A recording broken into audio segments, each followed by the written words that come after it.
sometimes we have this plan that we try and force it, but we have something sitting right in front of our face that really that's sometimes the pathway that we need to go. And I think for me with the insurance, I was trying to force it, right? It was one of those things where it was like, okay, I'm going to make this a career for 20, 30 years. But things kept happening where it was like, okay, my path, I don't think this is it. Welcome to the Real Better Life podcast, where people that are writing stories worth telling share their knowledge, wisdom, and perspective to help you go further, faster as you move to your better life. Over to your hosts, Dave Ness and Rob Alkema. Hey, welcome back to the Real Better Life podcast, episode 14. Today we get to hear again from one of our previous guests, Brian Harbin, the founder and CEO of Grit.org and Grit University. We heard from Brian back in episode 9, and today we have him back on the show, and we talk again about grit, but in a little bit different context. Our trajectory today is going to go two different directions. One is we're going to hear about where grit has shown up in Brian's career and in his life and his work leading up to his calling and his pursuit of Grit.org. And then the second thing we're going to hear about is when can we take grit too far, and how do we make decisions about when it's time to throw in the towel and when it's time to buckle down and persevere and endure and build that character and that mental toughness. So with no further ado, let's get into episode 14. Harbin, welcome back. Thanks. Glad to be here. Appreciate you having me on. Yeah, man, you got both of us today. Last time it was me and you and your crew, and today we got Ness joining us. I'm so excited to be on here. Yeah, it's an honor. Brian and I go way back. I'm sure everybody heard from the first episode. If you didn't listen to that first episode, I'd highly recommend it. I wasn't able to be on it, but I listened to it, and it was nothing less than spectacular, which I didn't think it would be any less. But today I get to actually interact with my boy from years ago. It's a blast from the past for me. So fired up to be here. You know, you probably picked up the Great Harbini nickname after selling books, if I'm not mistaken. I'm guessing you probably did. You're saying the Great Harbini nickname? Yeah. Yeah, I think that came from definitely the insurance world for sure. So. different stories for different days. Well, That's man, right. Welcome back. Reunited, and it feels so good. This is part 2 of Brian Harbin, and we get to talk about grit again today, but we wanted to take a little different trajectory than we did last time in the first episode.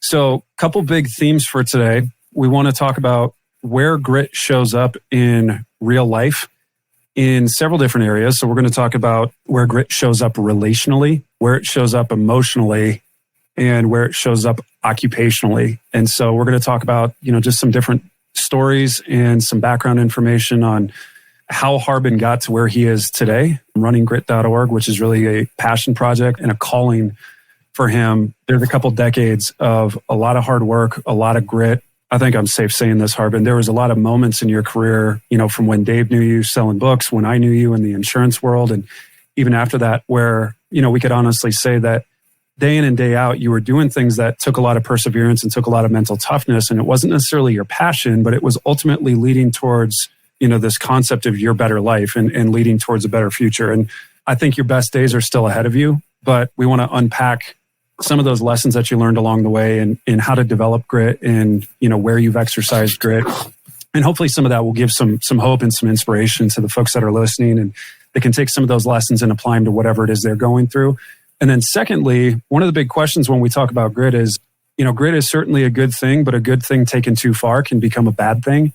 And so how do you make decisions around when it's time to buckle down and persevere and endure and exercise some grit? And then when can grit perhaps go too far? Because certainly there's a time where, I know we all hate calling it quitting, but where walking away from something is actually the better move. And so how do you make decisions around that? And when do you know if it's the right time to throw in the towel and go a different direction? And when do you know it's time to put your head down and just suffer through and learn the lessons and, develop that character that you get from pushing through adversity? So why don't we start here? Can you walk us backwards and start wherever you want to start, but walk us backwards to how did you get to the point where you are today? Amazing family, doing work that you're really passionate about, making a tremendous impact. I mean, what were some of the things that you had to go through and some of the adversity you had to overcome and the lessons you had to learn to get to where you are today? And within that, talk about grit in each of those three areas of your life. I would say you guys know a little bit about the background with the book company and put in 8 summers there and met my wife from it. And so much foundation was laid there.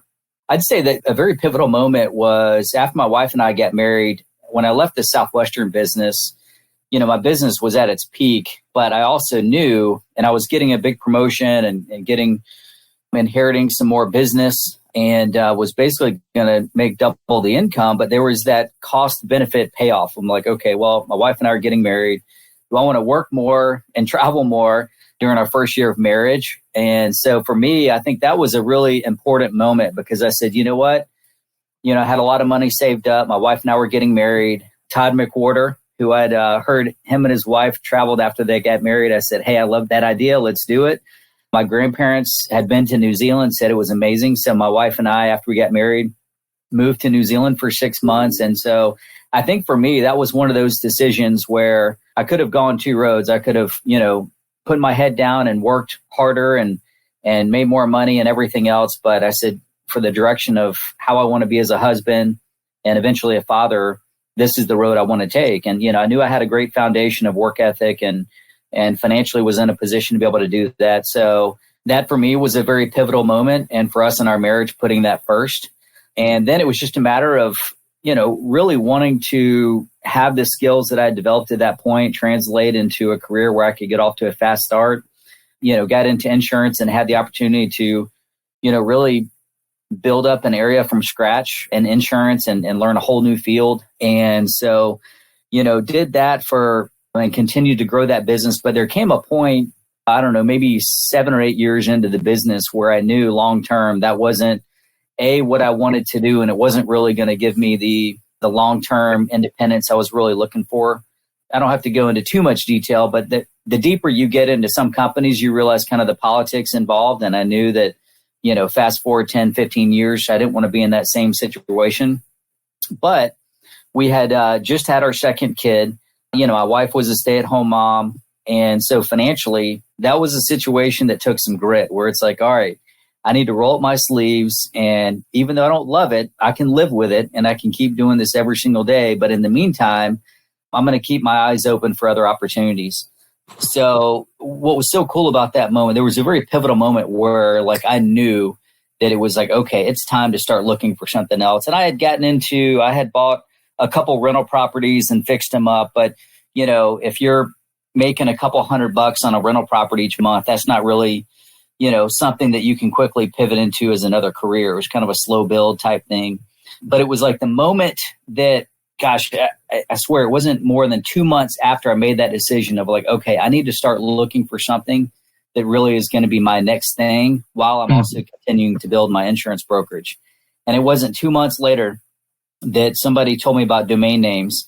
And I really just started, working on and learning that industry on the side. I mean, I would put in a full day of insurance, come home at night and go to my office and just start reading and learning as much as I could about domain names and learning about trademark laws. And a guy had given me just a small portfolio of his domains to go out and sell, and just started doing it kind of part-time. So I think those were kind of 2 things for me of making that decision that work is not going to be dominant in my life, when I get married. And then B, realizing for me kind of that moment where you said there's a time to kind of put your head down at the same time being smart about it. And so that mentality allowed me to be able to use insurance to really help me, find domain names and what was going to be that catalyst to help me get closer to launching grit.org. Such a compelling story. I had 2 insights or 2 questions for you that I'd love to hear what your experience was. So you mentioned when you got married and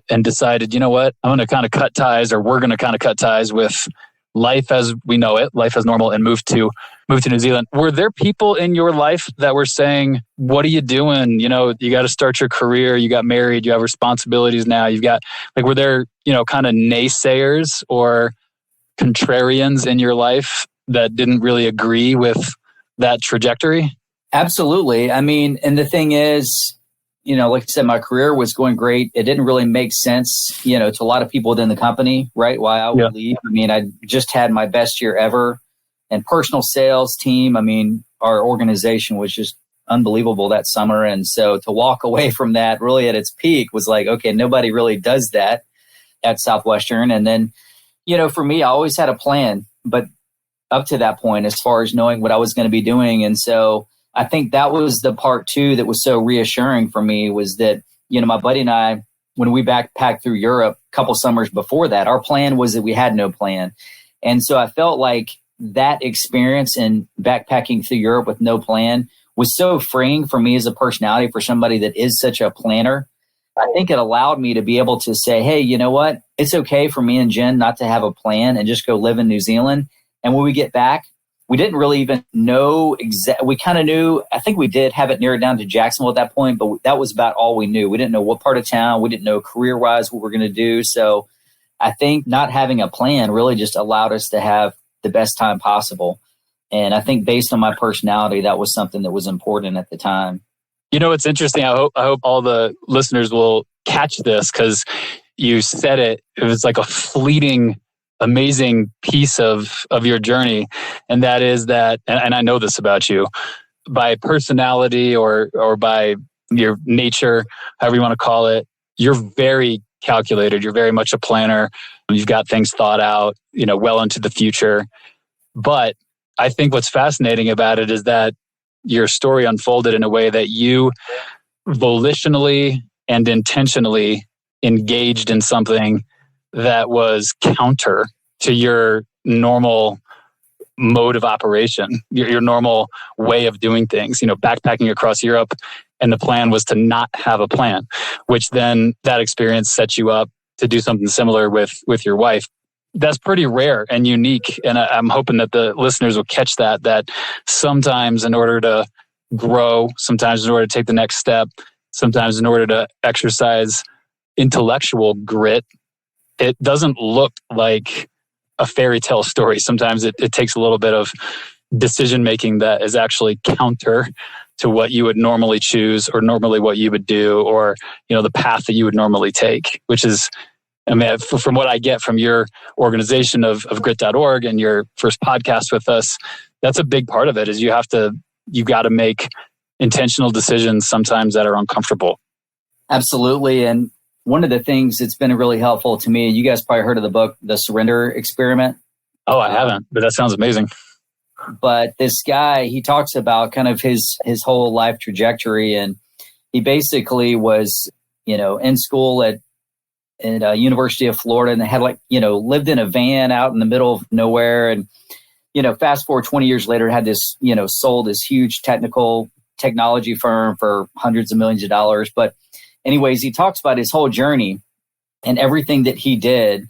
He really focused on being in the present. And it's amazing how when you're really locked into the present, how opportunities are right there in front of you. And by rolling kind of with what's in front of you at the moment, that's where life really reveals itself. And I think sometimes we have this plan that we try and force it, but we have something sitting right in front of our face that really that's sometimes the pathway that we need to go.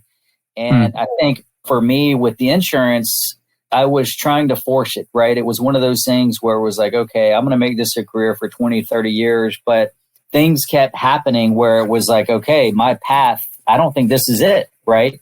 And so kind of make that decision to open myself up to something else, which was domains. And that kind of leads me to the second part of this story, where with domains, the beauty of it was, and for the listeners, so brokering domain names and websites, I'm kind of like a real estate agent of domain names and websites, right? There's a buyer that's trying to buy a domain and somebody's trying to sell it. I bring together a deal and they get paid a commission.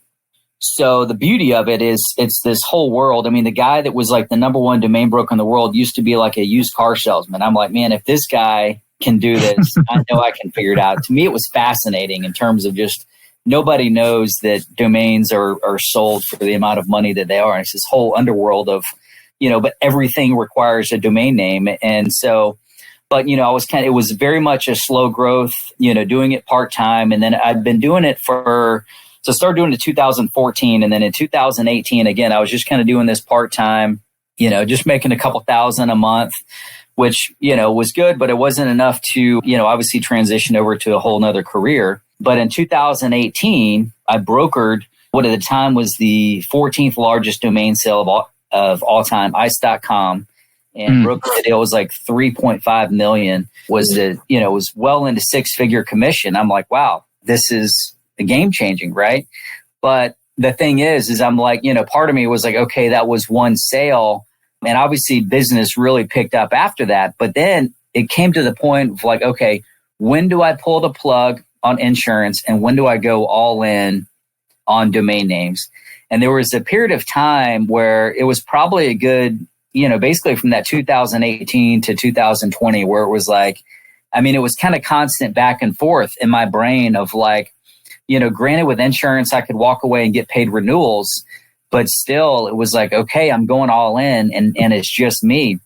And up to that point, I'd always had sales organizations and I'd kind of been in this mindset of, I'd never really gone out completely on my own, but I knew I was more than capable. But it was like one of those things of like, I've got a family and kids in private school. I've got these expenses. And it was just this constant kind of ping pong back and forth. But then, I was like, I just need to make a decision. I need to set a date and go from there. So it was like, all right, January of 2020. I love the, 2020, like the vision. I said, this could be the launch of grit.org. And I said, hey, I'm going to leave insurance. I'm going to go all in on grit brokerage, broker domain names. And I'm going to start developing this concept of grit.org and, Grit University and everything else. And so that's what I did. And it's just been amazing because it was like, again, once I made that decision to go all in on broker and domain names, the floodgates open, right? A guy go to a conference 3 months before I was supposed to make that transition.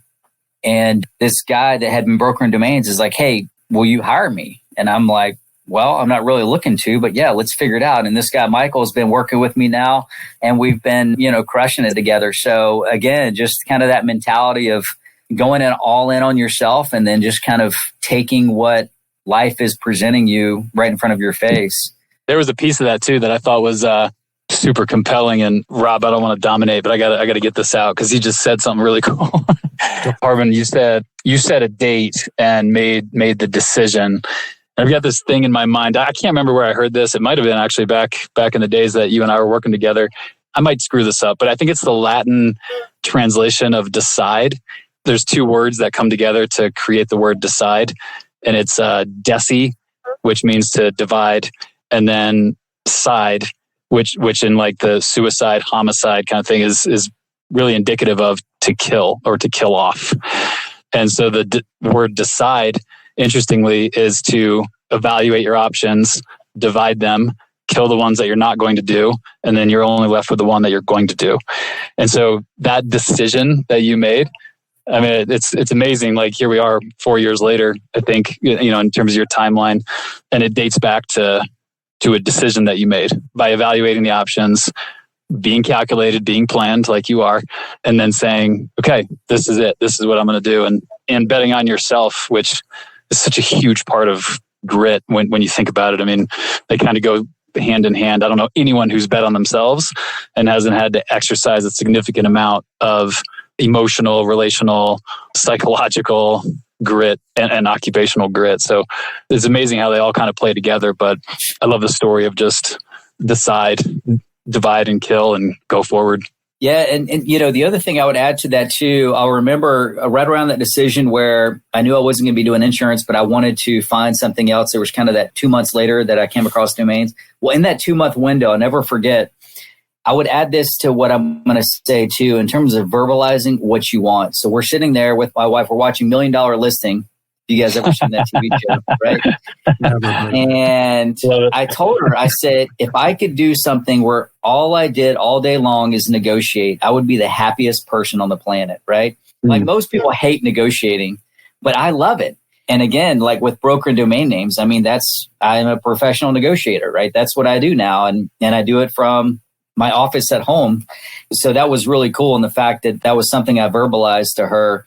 And, the other thing I would say too is that sometimes when we are in the grind and we're putting it forth all the effort, because I will say, like, between selling books and insurance, that was an absolute grind in terms of the amount of time and effort and travel. And I think what I learned from going all in on myself and being independent with what I do now is that, making money and having a successful career doesn't have to be as hard as we make it out to be at times. I think sometimes it can be a lot simpler. And I think now it's weird because I always chased kind of, that next level of income or what was next. But I feel like when I started working for myself, I wasn't focused on that, but that's actually when I received it, if that makes sense. So it's like, because it wasn't a priority anymore, just like when we were selling, right? If you have a really good buying atmosphere with Jones, and you can genuinely look her in the eye and say, whether you buy these or you don't, it really makes no difference to me. If you can say that and mean it, which for us, we did, because we wanted to go see the next person if she wasn't going to buy. And when you got to that point, that's when she would open up and want to buy. And I think it works the same way for me with making money, right? If you say, hey, I really want to get to this benchmark of income, and that's what your focus is, I feel like it's going to be a lot harder to do that versus when you're not focused on that. That's a super interesting dynamic that I've never thought of, but you're dead on. It's, when you want something too much and it takes priority over your own growth, your own ability to connect with people, your own awareness, usually that's when it becomes the vacuum in the room, and you end up self-sabotaging instead of actually achieving what it is that you were going for to begin with. Yeah. And, obviously you have to be putting in the metrics and all the, time, effort, and what it takes to achieve that level of income. It's not just going to show up at your door. But if you're doing all those things and it's not happening, then there's kind of that mentality shift that can help you unlock that next level. And I felt like that was something that I experienced from it, was just letting it happen. So, and then, of course, brokering domain names. That really just, gave me the bandwidth to do everything else. Brokering domains can be 24/7, but at the same time, you also, from working for myself for many years, I had healthy guardrails in terms of just my time and effort and could get a lot done. But it also freed up the nights and weekends to be able to, coach the kids and really start developing this idea of, Grit University and Grit Camp and what I knew was really going to help, be my passion long term. Because the way I looked at it, because I, just turned 40 and it was the year of 2020. And I'm like, I don't want to. And Jen and I always had this vision of what we wanted it to be. We didn't really know the name of everything at that point, other than that it was like grit.org and Grit University. We just knew we wanted to impact young people, but I didn't want to be rolling that out when I'm 60 years old. Right. So that's the reason, being able to have something like, the domain business that would help kind of fuel the growth of what we really wanted to do by impacting young people, and plus having the extra 20 years to doing it while we're still young and motivated, and our boys are able to be a part of it and be at that age that is super impactful. So what a great construct. You've got your passion project of grit.org, but then also recognizing that, you also have to make sure that you continue your standard of living as you've said it, and being able to do both is huge. Yep. I want to touch on a few things that you hit there, and these go hand in hand, even though they seem maybe at first glance like they don't. At one point you mentioned, the grind, right? And if you could talk for just a minute, for somebody who's in the listening audience that is not familiar with, what you were doing in Southwestern, or for somebody who isn't familiar with, the supplemental insurance business, and not just to keep it to those two things, but I know those two better than some of the other things that you've done. And when you talk about the grind, give people some context for what were the hard parts of that job. We got drilled into us many years ago, this idea from the common denominator of success, that successful people are successful because they form the habit of doing things that failures don't like to do. And talk about some of those things that you had to grind through that you didn't necessarily feel like doing, but that was what was required to succeed in that role. And it built a lot of character in you. And then the second half of that question is, when you're in that grind mode of your career, how do you simultaneously live in the present and take the opportunities that life is presenting to you at the moment, as you said before, but also not be easily distracted and never gain traction because you're always just jumping from one thing to the next, to the next, to the next. Because I notice a lot of times opportunities seem to come out of the woodwork when you're going through the hardest stuff, right? Like when you were on the book field, there were people you'd sit in their homes and they'd be like, hey, you should really look at this. You seem like you work really hard and sales is tough and you should come work for me and you'll make way more money. We got hit with those texts and calls all the time when we were in the insurance business. And now, in the real estate business, if you're good in real estate, you're getting beat up day in and day out by phone calls, text messages, emails, like everybody's trying to recruit you. And so there's lots of stuff coming across your plate in the moment. And it can be hard sometimes to know, like, when do I take what life is giving me? Because I'm just seeing all these opportunities pop up right in front of my face. And when is it time to just buckle down and do the hard stuff that's right in front of me right now? It's always tough to make those decisions, but I feel like it's something that it can't be emotional, right? Because a lot of times when those opportunities come up, we're emotional about it. It takes time to kind of sort through, the logic, the emotion, talking through people that you trust, seeking good counsel. I feel like good decisions generally do take a while if it's going to be monumental like that, in terms of, I feel like a career change is very monumental.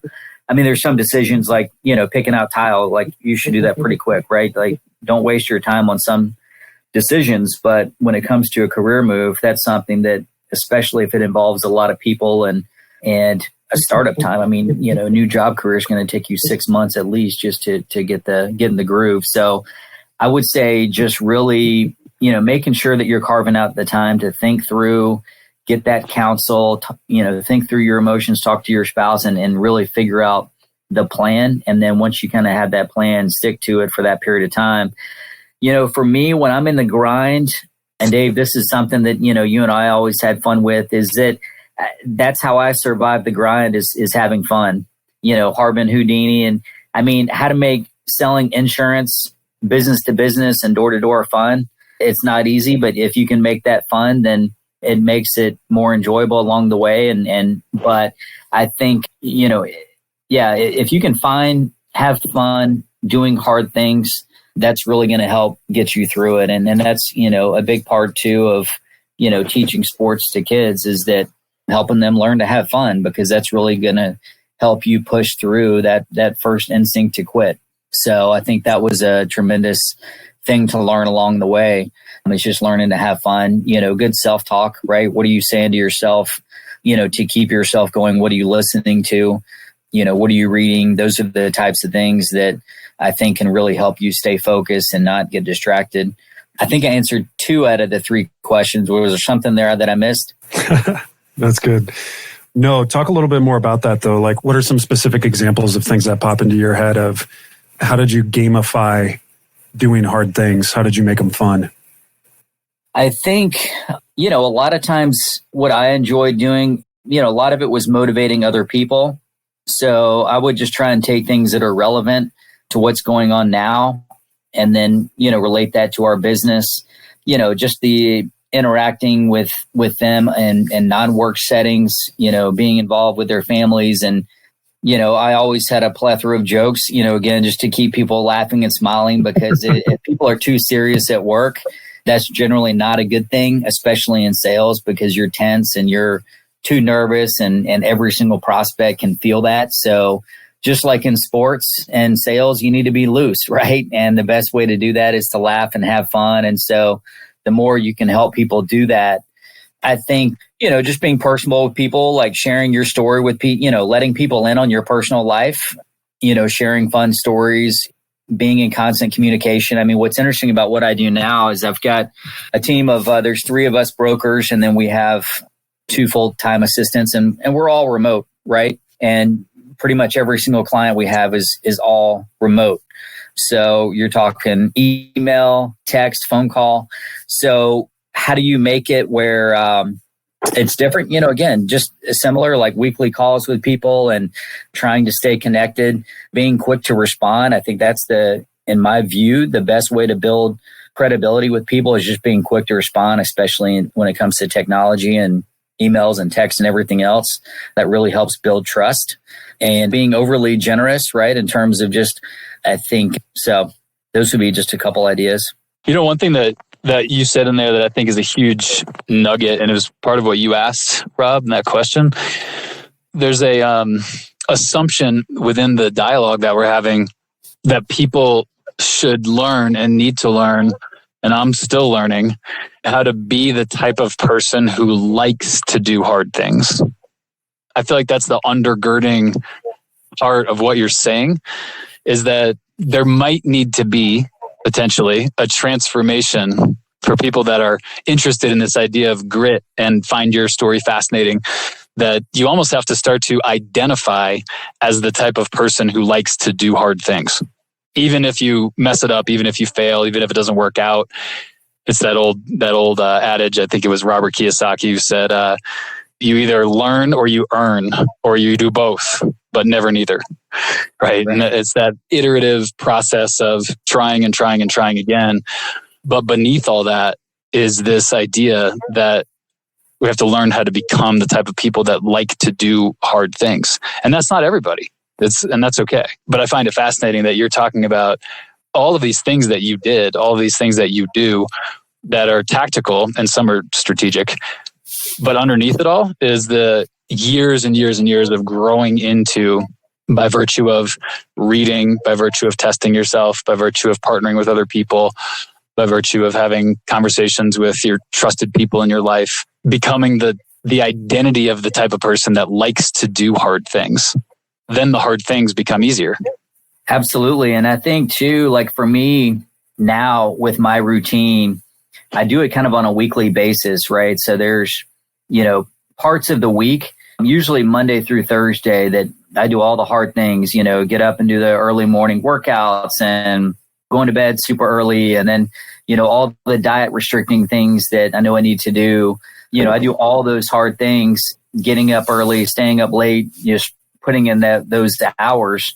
But then I have the reward that I look to, which is the Thursday, Friday, Saturday. My wife and I, we've had this standing thing for over a decade now, where it's like Thursday, Friday, Saturday night.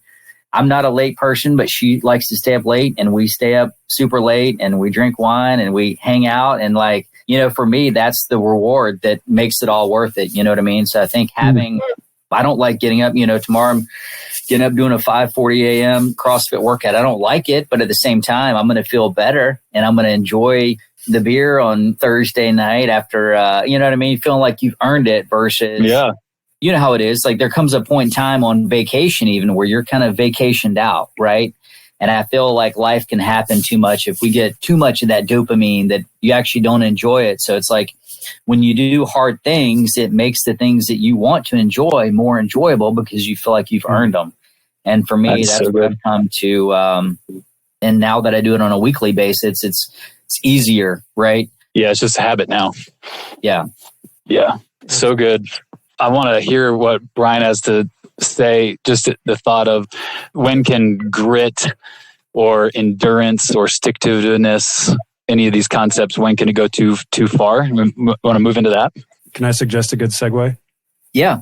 As we launch into that, Brian, tell us the story about your car accident, your first summer on the book field. That's probably a good lead into whatever else you're going to say. One of my favorite stories. Yeah. So it was actually my second summer in Montana. I had about an hour and a half commute in the morning. And I think it was probably like 7:15, 7:30 in the morning on this 2-lane road, Belt, Montana. And I remember my back tire blew out. There's this other car coming. I can still see this older couple through their windshield. And I swerved and then swerved back. And I end up rolling off this ravine that was, I don't know, maybe this ditch. It was probably like 15 feet below the road. I remember as my car, all my stuff in my car was like flipping over around me, but, landed up on all 4 tires. And then it was called the emergency hotline. They, fly in a chopper, get me there. Ironically enough, my landlord who I was living with was an ear, neck, and throat doctor. He was actually the one that stitched me up. So go back to his house and I'm like, well, this is kind of that pivotal point in the summer. It's like, week 4, week 5. And I said, well, I can't just sit here. So he had a bike. I ended up biking out to a territory that I knew my rookie roommate was in and, knocked on some doors and Yeah, it was just a super emotional day, but ended up finishing up the day. And then I remember my parents were like, all right, well, you're coming home, right? I'm like, no, I've got to stay out here and finish the deal.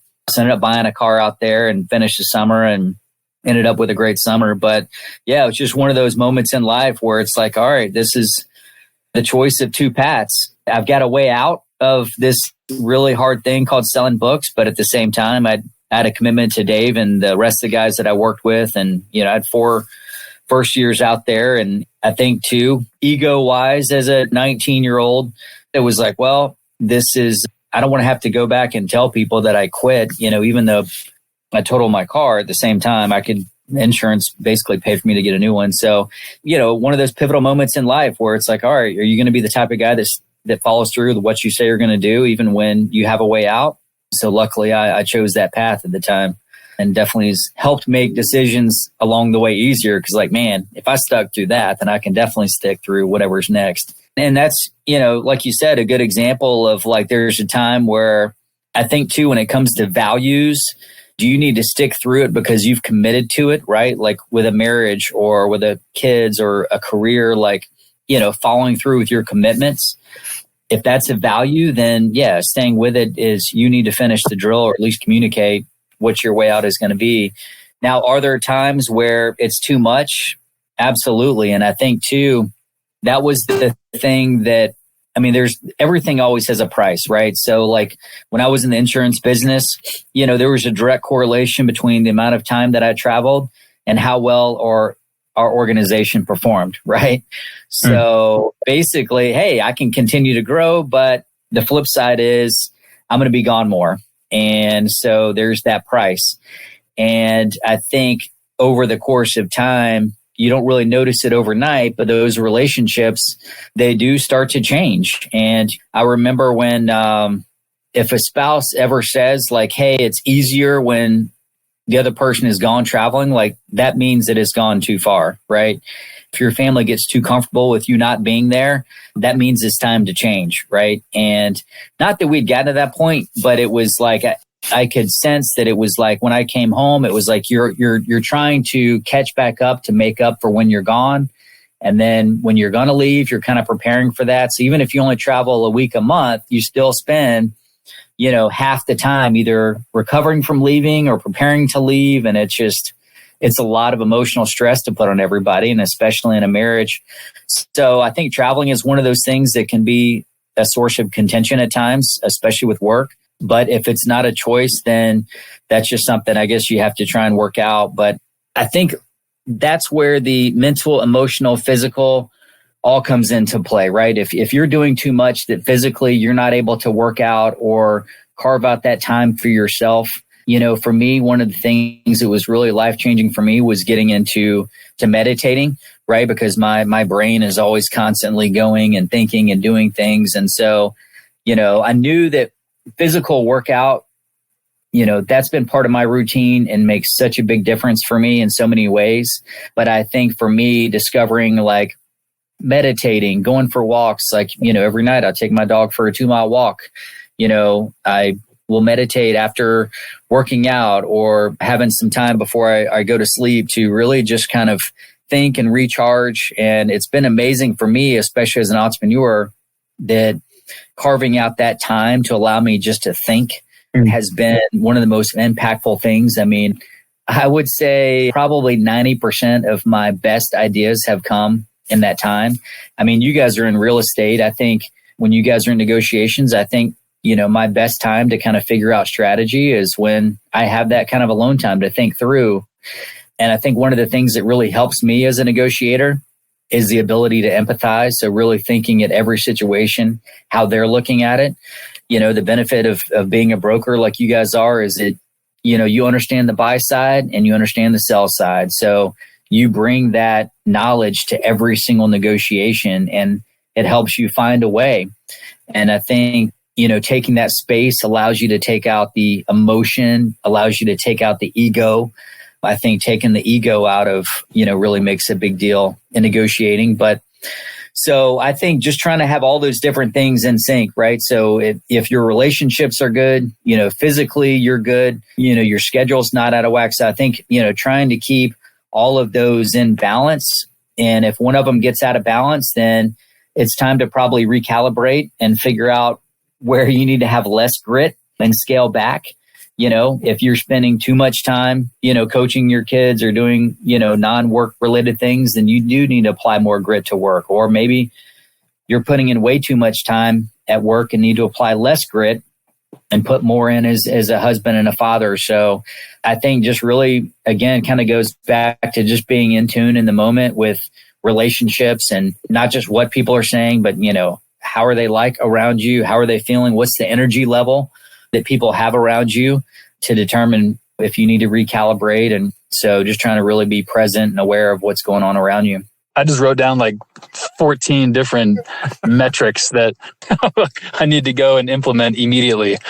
Well, if I can tie some of this together, Harbin, that was incredibly insightful. And what I heard you say, if I could summarize, is when you're making decisions around when to exercise grit or where to exercise grit in different parts of life, it's good to assess like, hey, is this coming from a place of integrity with my values and integrity with my priorities versus am I doing this from a place of pride, ego, selfishness, self-centeredness, right? Because I think you can look at different scenarios and where for one person, maybe they need to push through that because they need to fortify their values and priorities and have integrity with those. Somebody else, is doing it more for, I need to look a certain way, or I have a reputation to uphold, or, my value is from what I produce and what I do and not from who I am. And that really struck me the way you said that is it's really this battle between integrity with your values versus the battle of the ego and self-preservation. And so just realizing,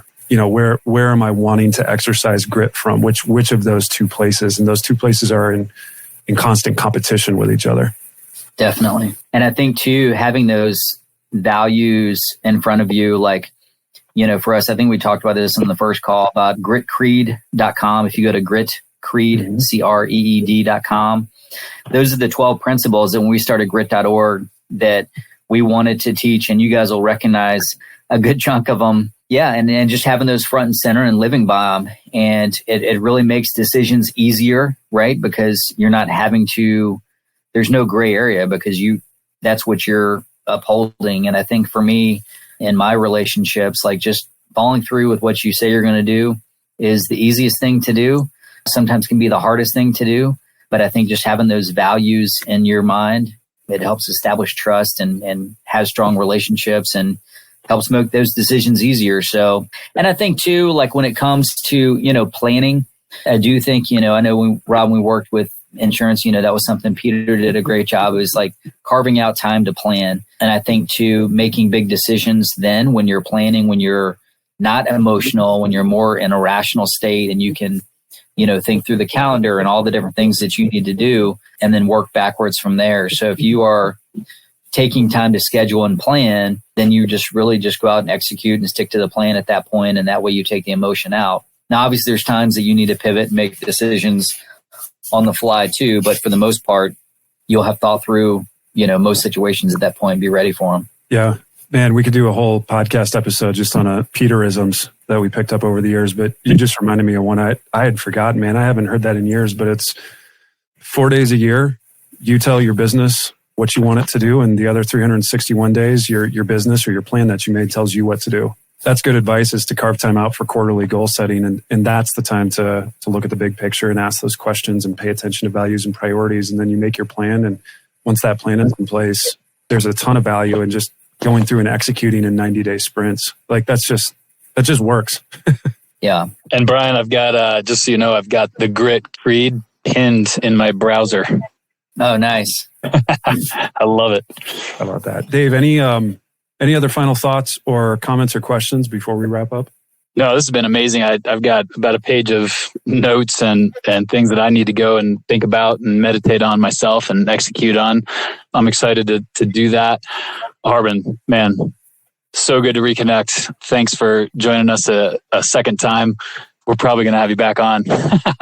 You're full of all kinds of wisdom, brother. You've got all kinds of experience, insights, and just foresight as well. So I'm super excited just to reconnect. And I know we haven't talked a ton over the last couple of years, but it's amazing how we jump right back in. And I know exactly what you're talking about. I know the themes. I know the process of what you're speaking of. And I hope our listeners are getting some of this too and have taken a couple things that they can go and execute on right away, because it's life-changing. If there's any way to help too with talking to your agents about negotiating or building trust online with, I'm sure more and more people are buying real estate, not face-to-face. And so you have more opportunities to sell. 100%. That's what I do. So if there's anything I can do to help there, love to help those guys out, guys and girls. Oh, that'd be awesome.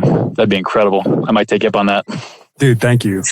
This was so good. Ditto to everything Dave said. And I'm picturing a day soon where if we keep having you on, we're just going to have to fly you to Denver so we can stop doing this remotely and sit down in the studio with a glass of bourbon in front of us and keep diving deeper into this stuff. Thanks, man. I appreciate you coming on here and sharing your wisdom, your knowledge, your experience. One of the goals of the podcast is to share that stuff so that we can help other people go further faster. And I'm certain that you did that today. So thank you.